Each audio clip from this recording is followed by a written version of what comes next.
The King Move, premier magazine à caractère culturel et marketing en RDC.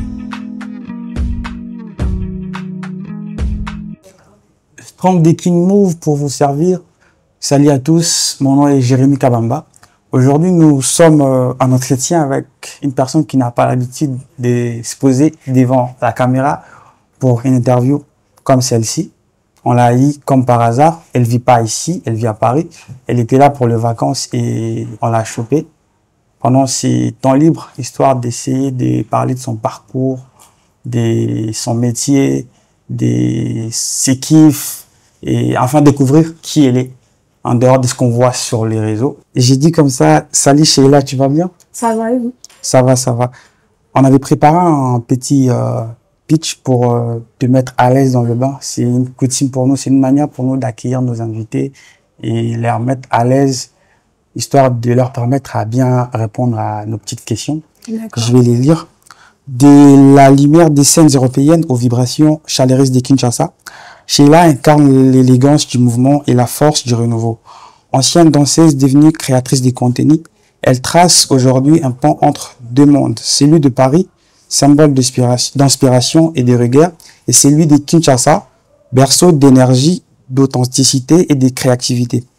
Alors, à travers cette interview, nous allons découvrir une femme à la croisée des cultures qui définit sa manière du lifestyle africain entre art, identité, engagement. Sheila nous ouvre les portes de son univers sincère, passionné et inspirant. J'aime beaucoup. Merci beaucoup. Alors, on va commencer. Les questions qui commencent, ce sont des questions qui constituent une sorte de carte de visite. On va essayer de savoir qui est Sheila, elle fait quoi, est-ce que tu peux nous parler de ton parcours dans la danse? Comment tout a commencé en Europe? Alors, comment tout a commencé? Ça a été très simple. C'est depuis que je suis toute petite, en fait. Pour moi, la danse a été quelque chose de inné. Faut savoir que je viens d'une famille où ma mère est choriste, toutes mes sœurs chantent. Mon père aussi était maître de chorale et j'étais la seule danseuse. J'étais la seule danseuse. Tu es née dans le banc artistique? C'est ça. C'est ça. Mais mes parents dansaient pas, ni mes sœurs. J'étais la seule qui dansait. Et pour moi, c'était une évidence, en fait, à ce moment-là. Et c'est qui t'a inspiré pour te retrouver dans la danse? En fait, je dirais que j'avais une artiste que j'aimais beaucoup. Je le sais. Voilà, j'étais très fan d'elle à cette époque-là, depuis que j'ai 5 ans, quoi. Et c'était vraiment elle et ses chorégraphies. Et franchement, c'est comme ça que j'ai commencé à danser. Donc c'est Beyoncé qui te pousse à devenir danseuse, à danser. Bon, après, oui, après c'était comme un repère pour moi. Voilà. Mais je vais dire quand même moi, ma famille, et c'est aussi ma famille qui m'a beaucoup poussé à danser. La famille a encouragé? Oui, voilà. Parce qu'ici à Kinshasa, quand une fille qui est encore moins âgée veut faire ses premiers pas dans la danse, il y a la famille qui s'oppose parce qu'en Afrique, en guillemets, la danse n'est pas, je sais pas moi, n'est pas mise en valeur, n'est pas positionnée au bon endroit. Et heureusement pour toi, la famille t'a... C'est vrai. Après, j'ai une maman qui est très souvent d'esprit à ce niveau-là, qui, elle aussi, sa mère l'a laissé croire en ses rêves, parce que ma mère a chanté quand même avec pas mal d'artistes. Mais du coup, ma mère, elle y va. Elle faisait du gospel? Non, au tout début, elle faisait pas de gospel, mais elle chantait. Quel a été le moment le plus marquant de ta carrière artistique? Alors, je dirais en Côte d'Ivoire. Pourquoi? Parce que c'était la première fois que je mettais un pied dans mon pays maternel, du coup, qui est la Côte d'Ivoire. Tu as commencé en Côte d'Ivoire? J'ai pas commencé en Côte d'Ivoire, mais ça a été le moment le plus marquant pour moi. Quand j'ai pu prester auprès de la culture en Côte d'Ivoire. Et d'autant plus que c'était à ce moment-là que j'avais vu ma grand-mère pour la première fois et la dernière fois. Donc, et grâce du coup à la danse. Donc ça a été vraiment un moment marquant pour moi. C'était à l'occasion de quel événement? C'était parce que je dansais à ce moment-là pour l'artiste VG Dream. Ah, VG Dream, ok. Tu l'as accompagné, qui était pas... Voilà, c'est ça. Et qu'est-ce qui t'a poussé à te réinventer comme créatrice de contenu et influenceuse? Parce que je pense entre 2022 et 2023, c'est là que tu arrêtes vraiment à beaucoup plus te mettre en avant comme danseuse ou encore danser sur les réseaux. Mais tu as commencé à créer du vlog, présenter les bons coins, poser pour des marques. C'était quoi le déclic? En fait, je me suis dit que tout simplement, dans la danse de base, moi, j'avais des objectifs. Voilà. Et à partir du moment où j'ai eu ces objectifs-là, je me suis dit que j'avais fait le tour. Donc, c'est après ça que je me suis dit, bon, pourquoi pas aller sur autre chose. Surtout que j'avais ma propre personnalité, j'avais des autres rêves aussi, qui étaient, j'aimais bien être modèle, prendre des photos, etc. Pour des marques. Pour des marques, voilà. Et voilà, à ce moment-là, j'ai aussi eu des opportunités qui ont fait que, Donc, à travers la visibilité que tu as eue derrière la danse, ça t'a ouvert de portes pour devenir modèle, photo, influenceuse, créatrice de contenu. Ok. Et aujourd'hui, comment tu définis ton univers artistique, lifestyle ou bien identitaire? Alors, je dirais plutôt lifestyle, puisque dans tous les cas, c'est ce que je partage. Ok. Entre mes voyages entre Kiné et la France, etc. Et, je dirais artistique aussi, parce que dans tous les cas, la danse, pour moi, c'est de l'art et ça a toujours été quelque chose... c'est comme ça qu'on m'a connue aussi. Donc, je dirais les deux. Aujourd'hui, si un artiste repropose à Sheila de figurer dans un clip, peu importe les cachets, tu n'acceptes pas? Ou bien tu vas essayer d'étudier c'est quoi la chanson, tu vas étudier les thèmes? Voilà, ça dépend, il faut que ça soit en accord avec moi-même. Ah, ok. Genre, je pense pas. Donc tu as pris un peu de confiance, du coup tu choisis. Non, c'est pas question de confiance, c'est question qu'aujourd'hui je préfère choisir quelque chose qui a mon image et que demain c'est une musique qui me parle pas forcément dans les paroles ou autres, je vais pas forcément accepter, mais si c'est quelque chose qui me parle, pourquoi pas en fait. Ok. Tu vis désormais entre Paris et Kinshasa. Pas vivre au vrai sens du mot, mais ça va faire c'est la deuxième fois que tu reviens à Kin en une année. Qu'est-ce qui t'a séduite dans la vie congolaise? Franchement, je dirais, ce qui m'a séduite, c'est la ville. La ville, déjà, les gens sont très chaleureux. Quand je suis venue ici, on m'a très bien accueillie. Toujours Kinshasa, la ville hospitalière. C'est une ville aussi qui dort jamais. Et c'est ça qui est bien. C'est vraiment ce qui m'a séduite. C'est très différent de là où je viens, du coup. D'où tu viens, c'est quoi? C'est froid? Il fait froid aussi et c'est très... mais à la Tour Eiffel, même à 23h quand tu vois, il y a des gens. Oui, il y a des gens, mais en fait, les gens aussi sont beaucoup plus écrits qu'ici. Ah, voilà. Là-bas, même quand tu es un inconnu, que tu poses la question à quelqu'un pour t'indiquer, soit on te répond, soit on te regarde comme un fou. C'est ça. Alors c'est différent. Très différent. Tout le monde est prêt à parler avec tout le monde à n'importe quel moment. Ok. Et comment tu décris la différence entre les quotidiens européens et celui de Kinshasa? Alors, la différence, je dirais tout simplement, moi qui viens de Paris, du coup, je dirais que c'est un peu plus robotisé. Voilà. Ouais, Paris, c'est robotisé. Quand tu es sur Paris, tu es un peu plus... speed, tu es tout le temps speed. Les gens aussi, c'est pas très écrit. Voilà. Tu fais ton truc, tu rentres chez toi. Voilà. Ok. Alors que ici, c'est différent. En soi, oui, il y a les embouteillages, etc. C'est peut-être compliqué, mais je trouve que c'est beaucoup plus chaleureux, c'est beaucoup plus... t'as envie d'être dehors. C'est vrai dehors, de voir comment les gens ils vivent. Chacun est dans son activité, mais la joie s'y lit. Exactement. Et en plus, ce qui est bien aussi, c'est que tu te lèves archi tôt parce que le soleil il se lève tôt. Ici? Et oui, ici, très tôt. Et il fait tout de suite très beau. Et il fait tout le temps froid, j'ai tout le temps un doudoune, bonnet. Exactement. Bon, à part en été, mais sinon... Mais votre été aussi, quand il fait chaud, il fait vraiment chaud. Il fait vraiment chaud. Ok. C'est différent. Quels sont selon toi les avantages et les inconvénients de chaque environnement? Donc, quand je dis chaque environnement, je parle de Paris et Kinshasa. C'est quoi les avantages et inconvénients de Paris dans ton domaine? Qu'est-ce que Paris t'empêche de faire dans ton domaine de prédilection que Kinshasa facilite, et qu'est-ce que Kinshasa n'arrive pas à te faciliter que Paris facilite? Ok, alors déjà, je trouve que sur Paris, c'est vrai qu'on a beaucoup plus d'accès, on a beaucoup plus de facilité, par exemple, même au niveau de s'habiller, etc. C'est beaucoup plus simple. Style vestimentaire. Voilà, on va dire que Paris a ici, où tu es beaucoup plus dans la retenue, puisque nous sommes de Bantoune, on est en Afrique, les gens ne sont pas habitués. Exactement. Je dirais aussi les inconvénients ici, peut-être, c'est que quand tu veux faire du contenu, peut-être il y aura peut-être des petites coupures, etc. Ouais, les pubs, ça, Ici, voilà. pour créer un contenu, peut-être en fait, pour parler de la justice, bah, il faut libérer au soldat qui est là un petit billet pour que, même s'ils n'étaient pas là et qu'ils te trouvent, bah, soit on confisque le matériel, on essaie de te stresser un peu, alors que là-bas chez vous, bah, tu vas même devant la Tour Eiffel ou soit tu fais un petit peu ce que tu veux. Bah, à partir du moment où tu pollues pas l'endroit avec, je sais pas moi, du papier ou bien de la saleté, tout va tranquille. C'est vrai. Bon, après moi je m'adapte, ça fait 1 an aujourd'hui et je pense que je me suis déjà assez adaptée, mais bon, après c'est vrai que pour les personnes qui vont peut-être venir, bah, ça sera des choses qu'ils vont découvrir aussi.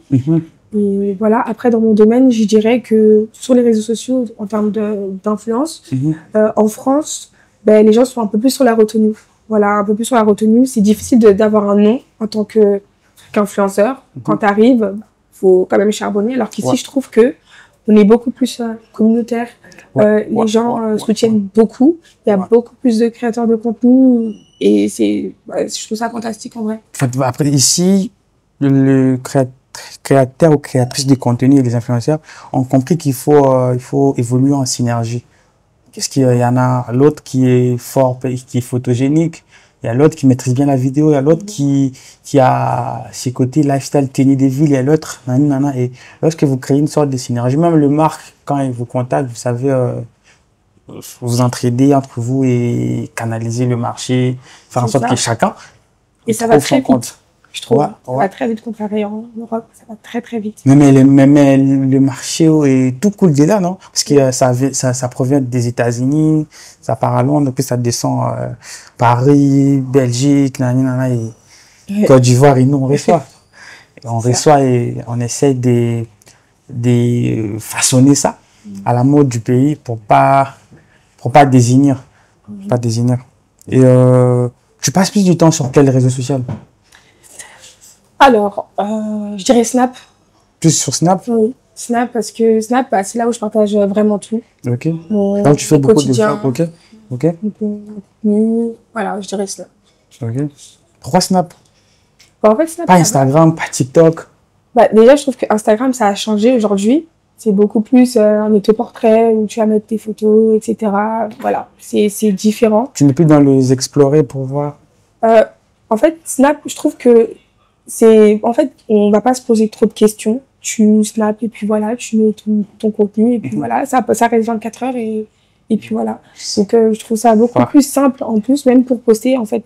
Je sais pas, il y a un truc qui fait que, bah, c'est naturel. C'est naturel, c'est Ok. Donc, tu es plus à l'aise avec Snap que TikTok ou encore. Après, TikTok aussi, je poste, mais bon, TikTok, il y a beaucoup ça va très vite en fait, les trends qui arrivent, etc. Il faut être vraiment à la page. Chaque week-end, il y a une nouvelle trend. Quand tu fais un mois sans te connecter, bah, tu as l'impression d'avoir raté quelque chose. Exactement. Donc bon, après moi, j'aime bien danser quand même sur TikTok, faire des trends, etc. Parce que ça me rappelle aussi que je danse aussi. Ça te rappelle l'époque des thrillers. Etc. Ok. Quelle est ta vision du lifestyle africain? Quand je pose cette question. En général? En général. En général, moi, je dirais, le lifestyle africain, je dirais plein d'authenticité, plein de valeurs, plein de créativité. Oui. Et, je dirais ça. Ok. Et toi, dans ce que tu vois, tu souhaites emboîter les pommes, tu souhaites aussi rajouter la pièce, Sheila? Bah, j'essaye d'être moi, tout en essayant d'apporter un maximum, en espérant aussi pouvoir le faire comme je veux un jour. Voilà. Ok. Et que penses-tu de l'évolution des créateurs de contenu en Afrique et particulièrement au Congo? Par exemple, en Afrique, on va dire en Côte d'Ivoire, tu nous cites dans top D des créateurs de contenu favoris? Alors, je dois dire. Et c'est des Kinshasa aussi. Je dois dire un nom. Alors, en soi, il y a beaucoup de créateurs de contenu congolais, mais qui sont pas forcément au Congo aussi. Ouais. Donc, c'est vrai qu'il y en avait une que je suivais. Elle s'appelait, elle était très belle. Elle s'appelait Grace Kitoko. Voilà. Et il y en a une, je connais plus son nom. Après, moi, en tant que danseuse, il y en avait une aussi que je suivais. Elle s'appelait Jenny BSG. Ouais, Nini Berger, c'est vrai qu'elle n'est plus trop vraiment dans la danse comme avant.